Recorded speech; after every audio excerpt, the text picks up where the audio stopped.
On a surface level, the horror genre is all about making you scared. Yeah, sure, everybody knows that. But there's more than one rigid feeling of fear that an artist can invoke in you. When people say they like horror, it's hard to tell what they actually like. Do they like the intensity of slasher flicks, the blood and gore, the practical effects that intrigue a dark part of our minds? Do they like suspense and psychological horror for its slow burn and grandiose climaxes that keep you on the edge of your seat?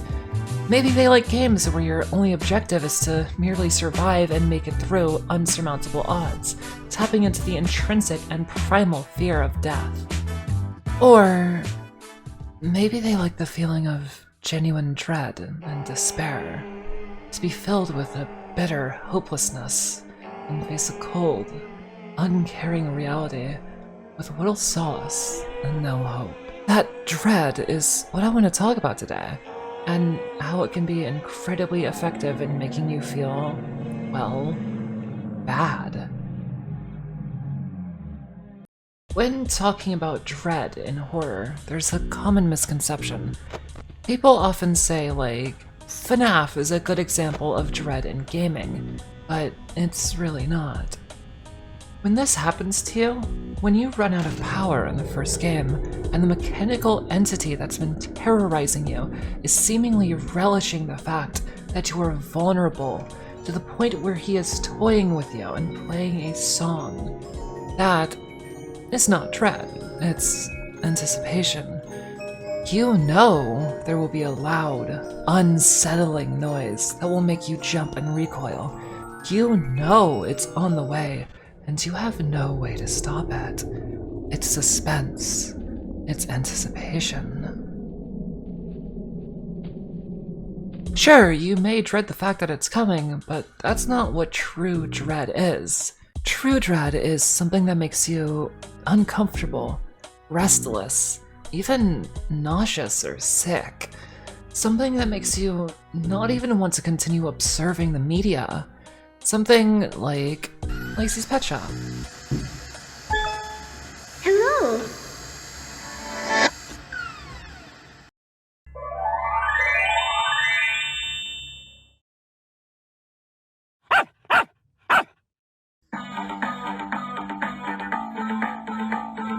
The Lacey series of digital horror videos range a bit from tone and message.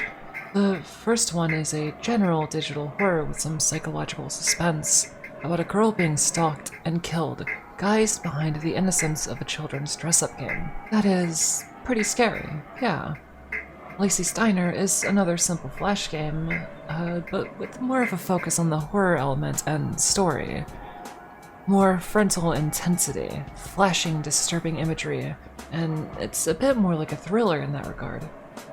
It begins to enter the peak of itself with being a bit more despair-filled and hopeless. It's a story about someone who has little regard for themselves and is only trying to make others happy, yet it ends up being futile. It has themes of the fear of being a failure, being useless, and not even worthy of being alive, evident from the ending where she takes her own life. This installment also begins the storyline of Lacey's past. These images are woven in between intense visuals and the actual story we were following, so they can be easy to miss. But they spell out her vile and disgusting childhood. These moments were hard to forget because they were super glued from my heels to my thighs, and not even the strongest bird beak could peck it off. The smoke tinted me in gray forever, and it made me tear up so much I almost cried in front of him once. Never again. First they dominated the ceiling of my room, but then I started seeing them everywhere. Bugs and bites and dirt and ash and vomit where they shouldn't have been. They were all but crisp and very jumpy, and I wanted to suck it all inside of me like a reverse frog dissection and end it all for once. He lived in a world of his own where he was desirable and sensual, and he got so deep into his lies that he believed what the computer would whisper to his ears.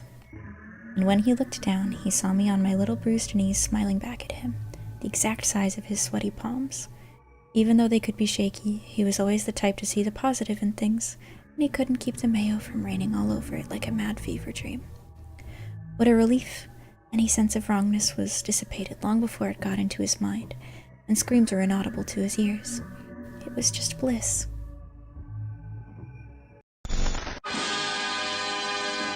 Living with an uncle that was abusive in many ways, doing anything he could for his momentary pleasures with little regard on how it would affect an innocent little girl. That tone, that story, the implications, while not even being directly written out, fill us with despair and hopelessness, and empathy for something that we don't even want to perceive. The writing does a really good job of leaving enough unsaid to allow our imaginations to fill in the gaps, letting that dark part of our brains take over and almost tailor our experience in a way that will haunt us specifically. Lacey's Diner is about the results of trauma and failure, which are often things that we cannot control. We, especially as children, cannot control the trauma that could afflict us. We don't have the autonomy or the ability to stop these things from happening to us during that time, and we certainly don't have the control to stop it from scarring us in our futures. This lack of control plays into our primal fear of loss of autonomy, which makes us feel hopeless and truly terrified. But it gets even worse. The torment is only just beginning. Where Lacey's Diner gave us a taste of despair and uncomfortable empathy, Lacey's Pet Shop delivers us real dread. Dread that is so pure, it's nauseating. I'm gonna forego talking about a lot of this video as it's much more complex than the others. The ARG storyline isn't the main focus of what I want to talk about today. While it is certainly enticing and interesting on its own, it's just something I don't want to touch on in this. If that's something that you find interesting, please watch the original video.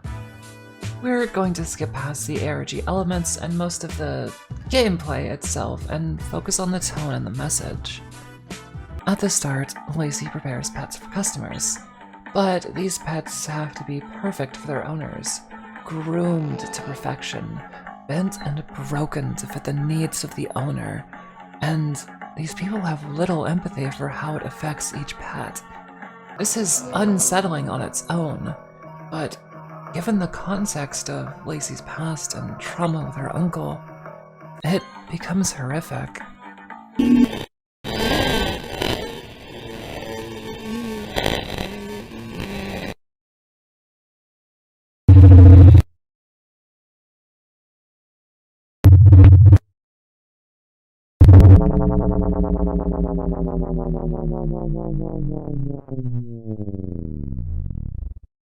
We moved to the point-and-click adventure style, and a Skelecat, who was chasing a bird that stole its skin, and since the cat was hurt, he feels the need to hurt others as well. Though once you return his skin, he feels a lot better and lets you pass as you made him cute again. The scenery we are in is distorted and a bit glamorized for the theatrics of a nightmarish landscape, a very unfamiliar tone and twist on something that is quite familiar to us is an excellent way at making us uncomfortable and tense, not able to trust anything we see. However, this isn't the horror. The horror comes from knowing that it will only get worse. We know there isn't going to be a jump scare or a killer chasing us down. We know our life isn't in danger, and the only thing we have to fear is continuing to unravel the trauma ahead of us, losing our ignorance and facing a reality we don't want to see or even think about. But yet, we are enticed to continue, whether it's due to a dark urge to keep seeing the horrors or an empathy towards Lacey to be there with her or learn about her past, something we would feel guilty walking away from, as if we didn't care about her or we didn't care about her past. She isn't real, but we feel socially obligated, socially trapped to continue our journey with her. The first room we enter, we see pigs feasting at a table. It's unsettling, it's creepy, it's not what scares us the most though. What fills us with that despair and dread is the monologue from Lacey placed upon our screens, knowing that if we choose to read it, we will only become more uncomfortable and more upset with what's happening. Yet, we all chose to pause the video and read the text. I've always known what you are. From the moment you first touched me when I found myself stepping over remains of your skin glued to the floor. You have no regards. I had none either. You squealed like a pig, just like a pig. This had been my childhood dream, the one you took from me. I collected all those bruises for years. My spine hurt as if a needle went through each segment. Once I got used to it, I didn't think about it anymore. But you made me think about it forever when you made that mistake. You made a mistake. You took my angel away. You took my angel away. You took my angel away. You took my The text does an excellent job at painting us a horrific image that our brains will conjure up for us. While it never directly says too much, we get a sick feeling that we know exactly what it's saying. It forces us to think about her trauma, how it happened, and what broke her and fundamentally changed her. The next room reveals a cage that she tells us directly that she wants to crawl in, and that while nobody forced her in, the pain hurts comfortably. This resonates with those who have felt complacent. Someone in a terrible situation, trapped by their own lack of desire and hope. Someone complacently taking the abuse and lying there hopelessly, taking solace in only the fact that the pain is unchanging. Being hurt in the same way over and over ends up becoming something we accept, something that becomes a part of our life. We rationalize it as, at least I know what to expect, and accept that our reality is going to be a tormentful existence of this suffering. We lose hope and begin to fear change, because while it could be better, it could also lead to more pain. Different pain. Why go through the effort if it's going to still just put us in pain? While the key to getting out of the cycle could be right there, it's hard to realize it. But once we do, well, as Lacey describes, Oh, I found a key in the middle of my edgy moment. Now it feels dumb. we just feel a little dumb. With the key, we can go upstairs. Uncle, have you seen Puddles anywhere? I can't find her. I checked everywhere. Everywhere. Stop laughing.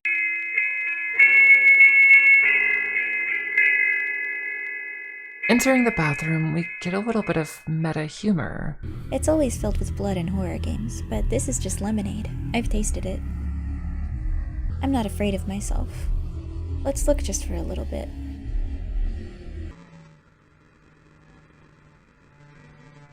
And it sticks and it smells. Oh, I get it now. Someone melted here.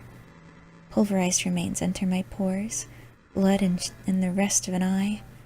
I suck it all up. My legs smell and turn yellow. Do you like playing your computer?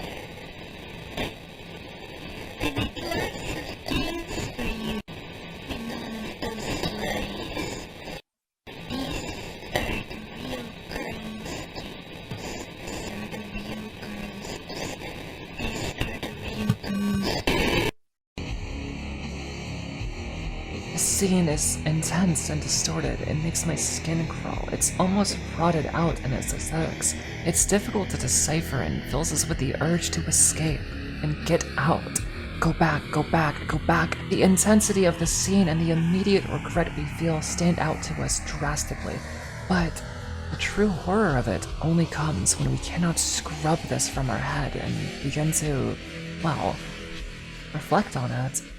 Reflect on what we actually saw and what we actually heard. She speaks to us directly, talking about how she made lots of games for us to play on our computer. Games for young girls that don't have those lies.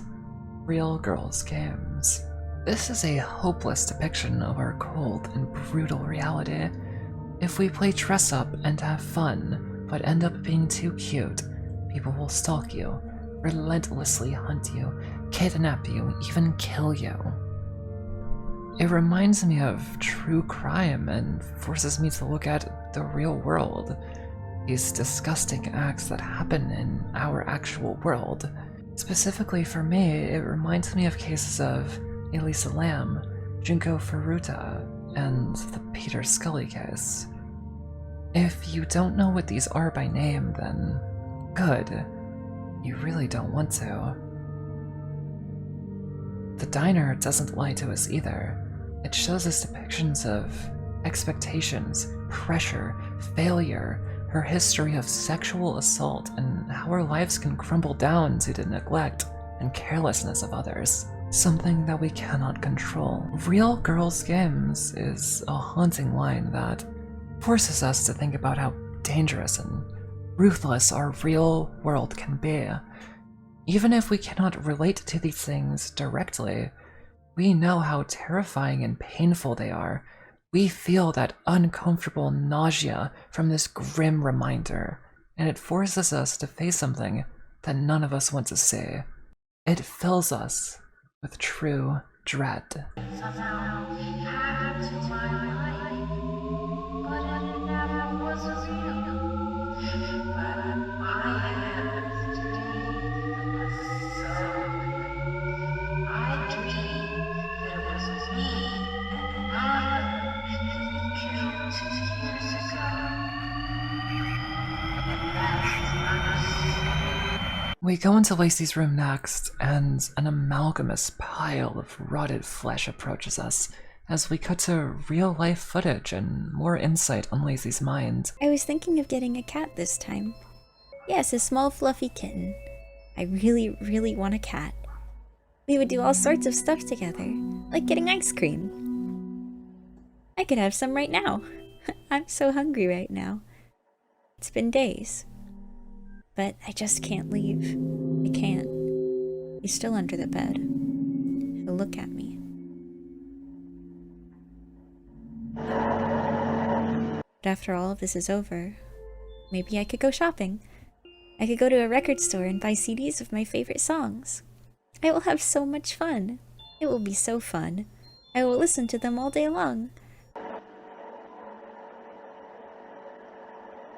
My sweet little doggy. My little angel.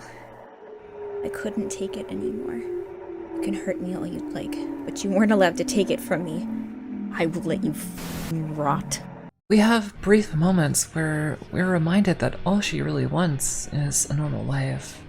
One where she can adopt a cute kitten, eat ice cream, and go shopping, get all of her favorite CDs and listen to them. But she can't. In the same thought bubbles where she imagines herself living a sweet and happy life, we see her dog, her sweet little angel that was mentioned previously. The window to the outside is replaced with the rotting face of her uncle. This is what her world really is. This is all she really has. A deep and resentful hatred for her uncle. The pain and the suffering she endured was fine with her so long as she had her precious pet. The only thing in the world keeping her from falling apart. Something that loved her, unlike anything else in this cruel and bitter world she lived in. And he took that away from her. She immolates herself to exit from the nightmare, giving us this disturbingly beautiful sequence. Should I light myself on fire and wake up? Goodbye. For years he was barking up the wrong tree.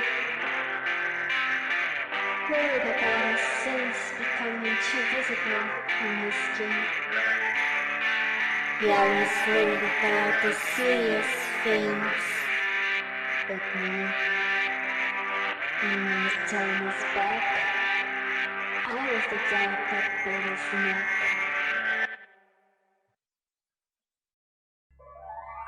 Phew, it was just a nightmare. Lacey's key from the beginning was to kill her uncle.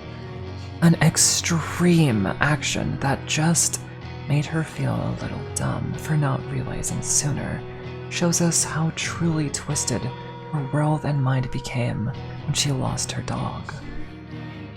She kills him makes him squeal like a pig in agony, and like a child, hides her mess under the bed, waiting for him to rot away.